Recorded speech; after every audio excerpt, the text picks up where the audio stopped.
अभिनव Bharat party की सावरकर सम्मान यात्रा के संबंध में अभिनव भारत पार्टी के राष्ट्रीय अध्यक्ष चेतन शर्मा ने नई दिल्ली के प्रेस क्लब ऑफ इंडिया के प्रांगण में युग पुरुष वीर विनायक दामोदर सावरकर जी के 132वीं जन्मतिथि 28 मई को भगूर, नासिक से दिल्ली तक एक 30 दिवसीय सावरकर सम्मान यात्रा की जानकारी दी।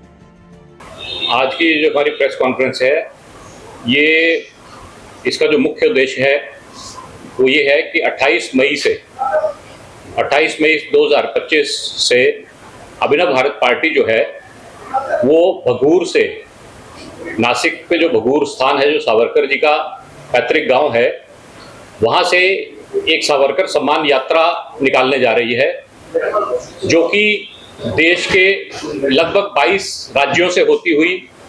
और 100 से अधिक जिलों से होकर दिल्ली में समाप्त होने जा रही है 30 जून को। जो इस यात्रा का मुख्य उद्देश्य है वो ये है कि वीर सावरकर जी को भारत रत्न दिया जाए। इसको लेकर जिस जिस जिले से ये यात्रा गुजरेगी वहाँ के जो डिस्ट्रिक्ट मजिस्ट्रेट्स हैं उनको ज्ञापन दिया जाएगा राष्ट्रपति जी महोदय को सौंपने के लिए। ये इस यात्रा का जो मुख्य उद्देश्य है वो ये है कि हम जो सावरकर सम्मान यात्रा निकालने जा रहे हैं वो इसलिए है कि सावरकर जी को जो सम्मान इस देश में मिलना चाहिए था वो नहीं मिला है और उनको भारत रत्न की उपाधि मिलनी चाहिए। सर, लगातार आप लोग ऐसे मुद्दे उठा रहे हैं जो बीजेपी भी कई सालों से उठा रही है, तो कहीं ना कहीं आप बीजेपी के उसी धड़े पे आगे बढ़ रहे हैं या अपने भी कुछ टॉपिक्स हैं जो लोगों को सपोर्ट करें, जैसे रोजगार हो गया? जैसे आप जो बात कह रहे हैं, तो पिछले 11 सालों से जो भाजपा की सरकार चल रही है, तो यदि ये दिलाना चाहते तो क्या 11 सालों में ये सावरकर जी को ये सम्मान नहीं दिला सकते थे? तो आप कैसे कंपैरिजन कर सकते हैं इस चीज का कि भाजपा वाले मुद्दे ही हम उठा रहे हैं? सावरकर जी को भाजपा कब एंडोर्स करती है?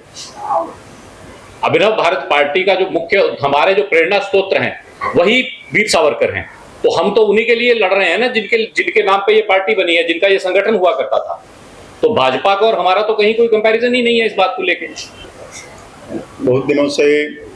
बातें चलती रही हैं कि सावरकर वीर पुरुष हैं, कोई उन्हें कुछ कहता है, कोई कुछ कहता है, और जो आइडियोलॉजी है सावरकर की, शुरुआत में हम मान सकते हैं कि कुछ और हिंदूवादी पार्टियों की रही होगी, लेकिन उन्होंने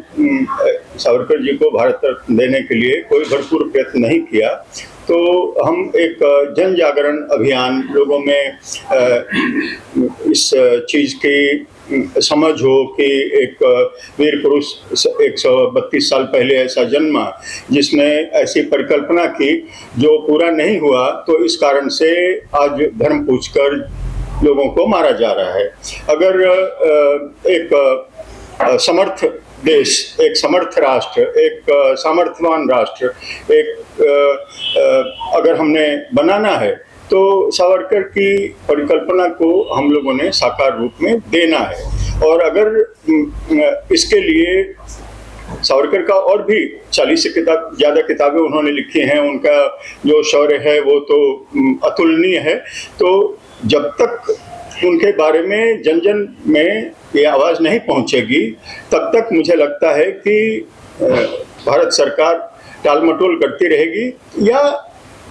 इसमें डिले करती रहेगी। तो एक स्मृति भी